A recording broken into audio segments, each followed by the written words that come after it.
So welcome to Jumbo IS and welcome to our lecture series called Daily News in Shorts. In this lecture series, we cover a particular day's current affairs in a short span of time.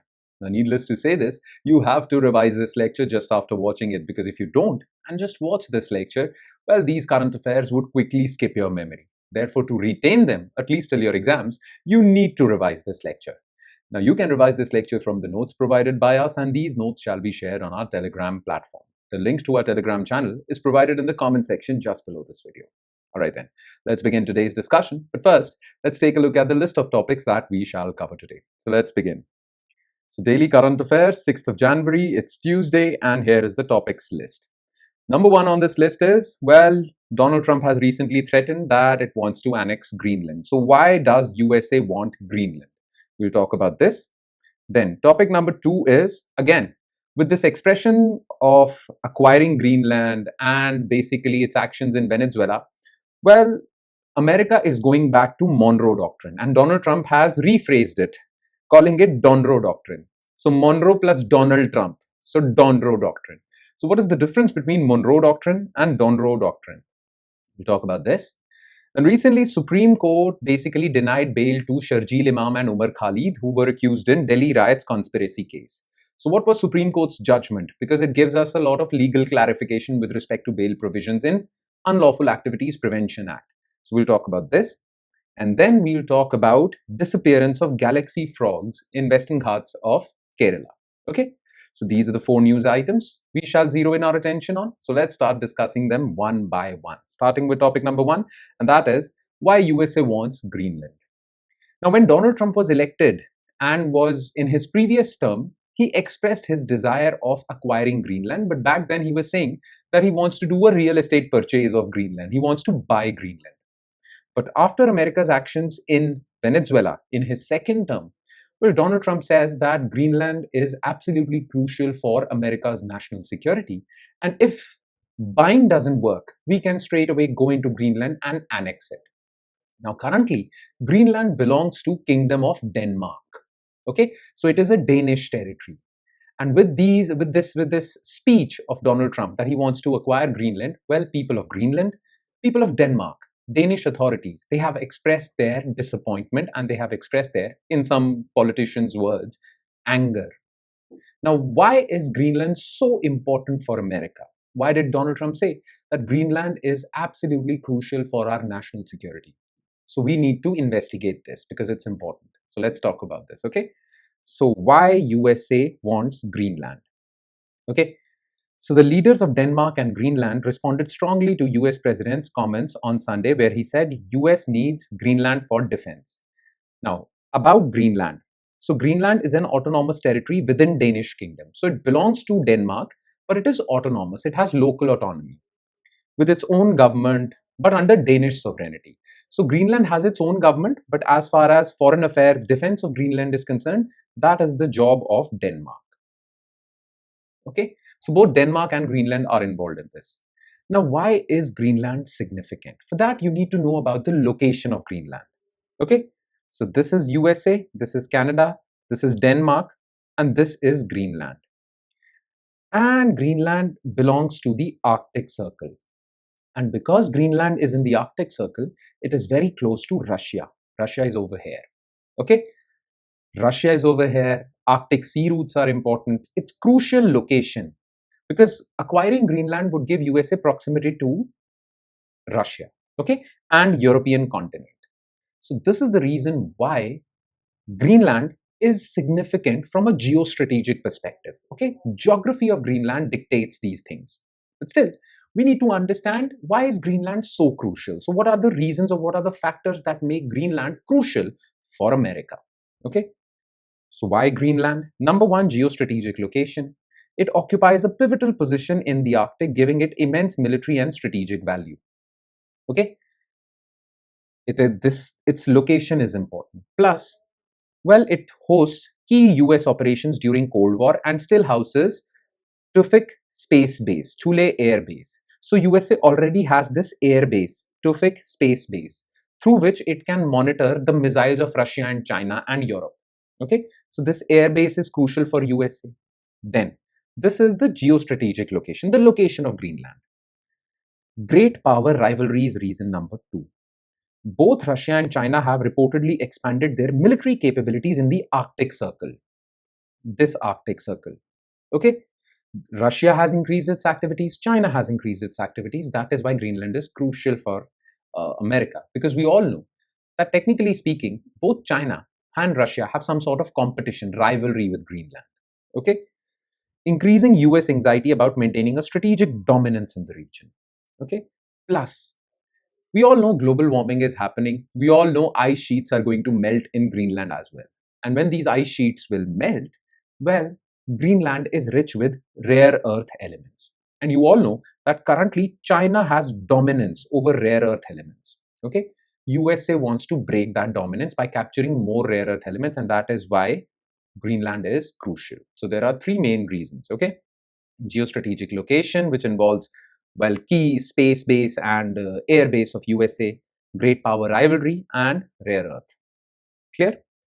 Now, historical attempts of America towards Greenland. It is not the first time that America has expressed its desire to acquire Greenland. Way back in 1867, US State Department said that Greenland is crucial for us and even suggested that we need to annex it. Way back in 1867. But then no action was taken. Okay. Then during World War II, well, Denmark was defeated by Nazi Germany. Okay. Denmark was defeated by Nazi Germany, so Germany acquired Greenland. Then America defeated Germany and acquired Greenland.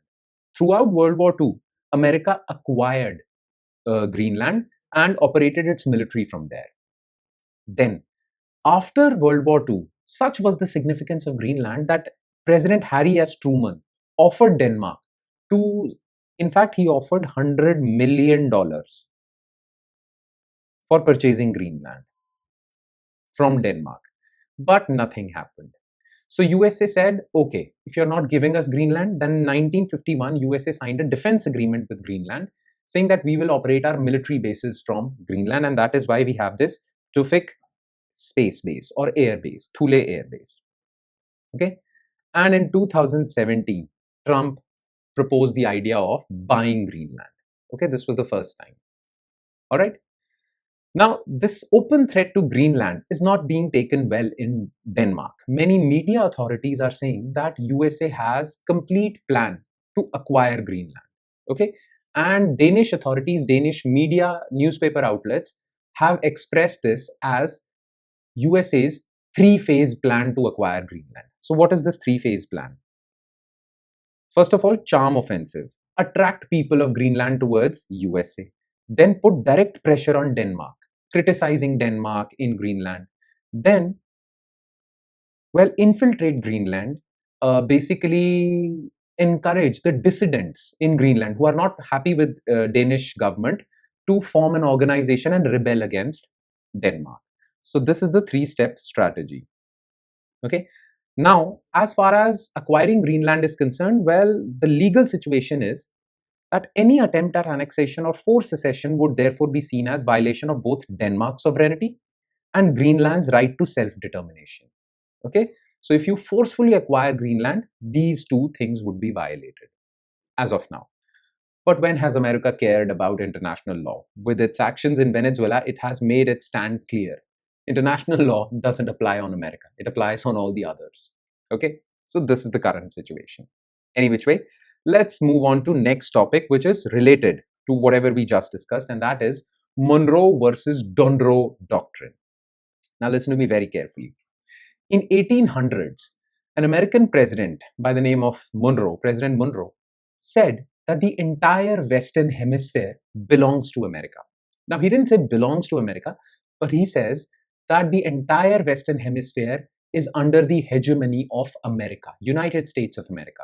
We can do anything in the entire Western Hemisphere, that includes North America and South America, and European powers won't be allowed to intervene in North America and South America. Western Hemisphere belongs to USA. That was Monroe Doctrine. And under Monroe Doctrine, America can invade, occupy any American country, South American, North American.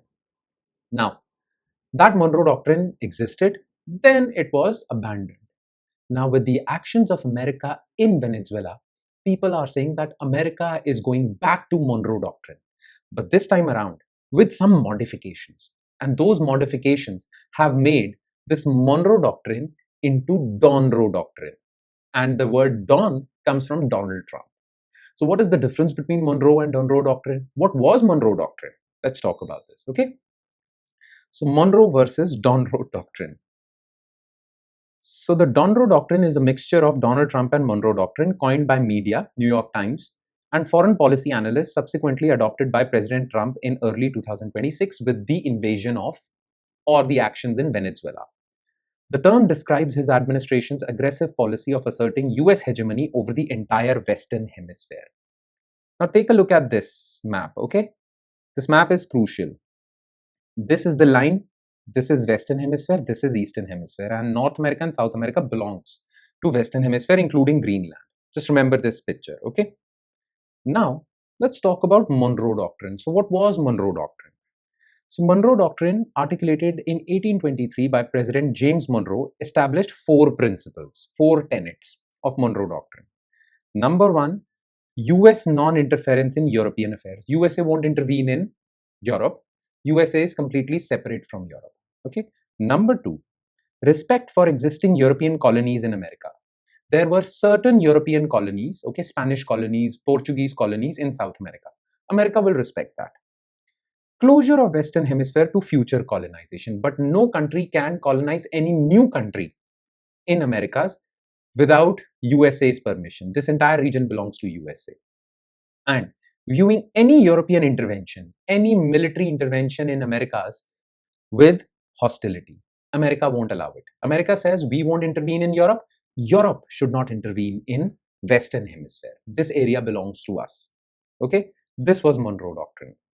This policy aimed to shield the Americas from old world powers, Spain, Portugal, UK, France, these colonizers, while promoting US regional primacy without global entanglement.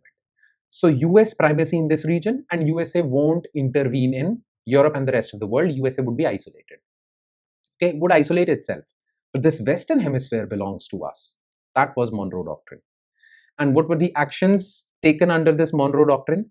Well, President Roosevelt, the early Roosevelt, okay, Theodore Roosevelt, well, he justified US intervention in Latin America to prevent European debt collection. So South American colonies were not paying their debt to Europe. Europe invaded this area militarily. USA stopped it, saying that this is our area. Okay. Now, using Monroe Doctrine, USA invaded Cuba, Nicaragua, Haiti, framing US policing as hemispheric stability. US has invaded many Latin American countries using Monroe Doctrine. So that is why these actions in Venezuela is going back to Monroe Doctrine with some modifications. And with these modifications make Monroe Doctrine Donroe Doctrine. Now, what are the key principles of Donroe Doctrine? Okay, first of all, number 1, hemispheric dominance. Okay, this is similar to Monroe Doctrine. This is the Western Hemisphere, this is our area. Then, we can intervene anywhere for resource control. Rare earths, uranium, oil, gold, resources required by America. For that, we can go anywhere in Western Hemisphere, including Greenland, including Colombia, Mexico, Venezuela. Military intervention is justified even if it violates United Nations Charter, Vienna Convention, anything. Military intervention is justified, and USA won't tolerate China, Russia in this Western Hemisphere. Because the one key reason why USA took this action against Venezuela was because Venezuela was getting very close to China and Russia, and many Chinese companies were coming to Venezuela. USA didn't like that because USA considers this entire area to be its own strategic backyard. Don't enter into our area. Okay, so exclusion of rivals. This is the Donroe Doctrine. Now, some small differences still exist between Monroe and Donroe Doctrine, and they are given in your notes. Very subtle differences in the form of a table. Do go through this table as well. All right, and we shall quickly shift our focus to next news item, and that is Delhi riots conspiracy case. Okay, so listen to me very carefully. You all know that back in 2019-20, well, government came out with CAA, Citizenship Amendment Act, and NRC, National Register for Citizens. Now, there were certain disagreements, and the opposition parties, well, they basically did not like these actions of the government. So a protest was organized in Delhi, okay? Shaheen Bagh protests, and many protests were taking place. Many people orchestrated those protests, and these protests eventually led to Delhi riots, okay? Now, government did not like it, and that is why government arrested many people who were involved in instigating those riots and who participated in those riots, okay? Now, there are many people who were arrested for Delhi riots case. Some of those people got bail, but two people, Sharjeel Imam and Umar Khalid, they did not receive bail in the recent Supreme Court order. And the Supreme Court basically clarified its position.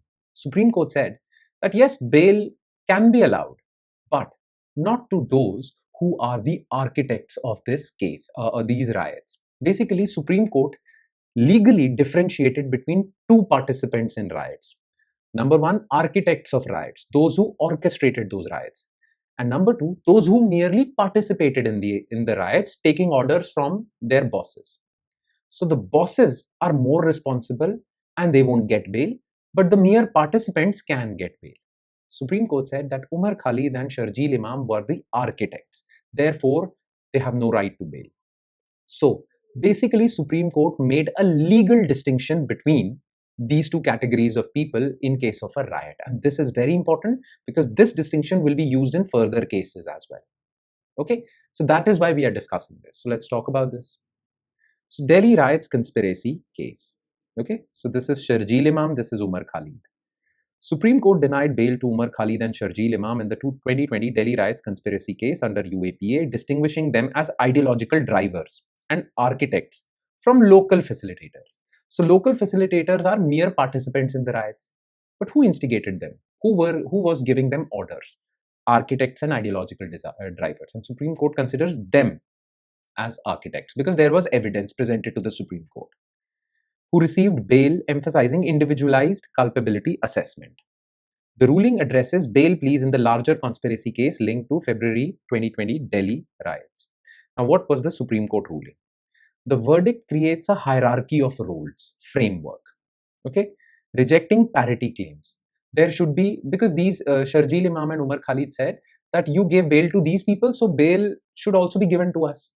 The Supreme Court made this distinction that these were just participants, you were the architects. So hierarchy of roles framework, rejecting parity claims between top level conspirators and ground level executors. What did Supreme Court say? What was this framework? Architects, ideological drivers, attributed roles in conceptualization, direction, orchestration, mobilization of people. Local facilitators, these are just people who were participants of that riot. Their role is also wrong, but they were participants taking orders from these architects. The court said, in large conspiracies, minor participants cannot claim parity with masterminds. So masterminds, there would be harsher conditions for masterminds, architects, rather than minor participants. Okay. Now, these people who orchestrated Delhi riots were booked under Unlawful Activities Prevention Act, and they were booked under terrorism charges. Now, Section 15 of UAPA defines what is a terrorist act. Okay. UAPA Section 15. And Supreme Court said that terrorism is not just, well, using bombs, firearms. If you are orchestrating riots to create public disorder, that would also be considered terrorist act. So these Delhi riots were put in the category of Section 15 terrorist acts. SC rejection of defense. Blockades weren't mere dissent, but calibrated due to public order breakdown, attracting UAPA. And there is prima facie evidence against Umar Khalid and Sharjeel Imam. Now, Section 43D basically bars bail to those accused in under Section 15. Using this provision, Supreme Court denied bail. Make sense? Okay. So this was the case. The reason why I included this news item was to make you aware of Section 15 and UAPA, Unlawful Activities Prevention Act, and this distinction between architects and local facilitators, which the Supreme Court recently made. All right. And that would be all as far as this article is concerned, this news item is concerned. Now let's quickly shift our focus to next news item, and that is disappearance of galaxy frogs. Now, galaxy frogs are a very unique category of frogs. Let me tell you, very unique category and very weird looking frogs that are only found in Western Ghats, India. Now, some galaxy frogs, some people can say they are very beautiful, but they are weird looking. Okay. Now, some galaxy frogs were spotted in Kerala, Western Ghats portion of Kerala. And during lockdown, many wildlife photographers came to photograph these frogs. And because of their invasion, wildlife photographers' invasion, well, recently a report came out that 7 of these rare frogs have disappeared, most probably killed, because of invasion of habitat. So basically, this is a discussion on this. So in this news item, we will talk about what are galaxy frogs and what does this report say, which criticized wildlife photographers. Okay, so let's quickly talk about this topic. It's a very small topic. So this is how this frog looks. Take a look over here. Okay, very weird looking. Some call it beautiful, some call it weird, but well, make your own opinion. All right. According to the study, group of 7 galaxy frogs vanished, all likely to be dead after multiple photographers descended on their habitat, causing disturbances, behavioral changes that could have disrupted their feeding and breeding success. Okay. Now, about galaxy frogs. So, this is their technical name. Discovered in 1878 by Richard Henry Bedome, are fingertip-sized amphibians, endemic. Endemic means only found in Western Ghats, living exclusive under rotten logs, rotten wood, in moist areas, and Kerala is pretty moist. Okay, they feature striking black skin with blue speckles and orange supernova like patterns, and that is why they are called, because their skin color is like a galaxy. Okay, now their IUCN status is vulnerable. Threats to their population includes habitat loss, okay, farming, firewood, landslides, and well, invasion by wildlife photographers. This is the recent threat. Okay, now what did the study say? This study, which found out that these frogs died. Well, the study was published in December 17 in Herpetology Notes. Unethical wildlife photography imperils the Western Ghats endemic galaxy frog. This was the title of the report. Now, this report calls for ethical standards, complete banning of this photography, and certain policy suggestions were made. So take a look at this as well. All right. And in your notes, I have also shared a table which shows how wildlife photography, tourism photography can destroy certain species in key areas. So do take a look at that table as well. All right. And that would be all. With that, we conclude today's session. So thank you so much for watching, everyone. And I'm sure it has added value to your preparation. But it will add more value if you revise this lecture from the notes. So in the hope that you're not going to forget to do that, I shall take your leave with the promise of seeing you again with another set of news items. Thank you, everyone.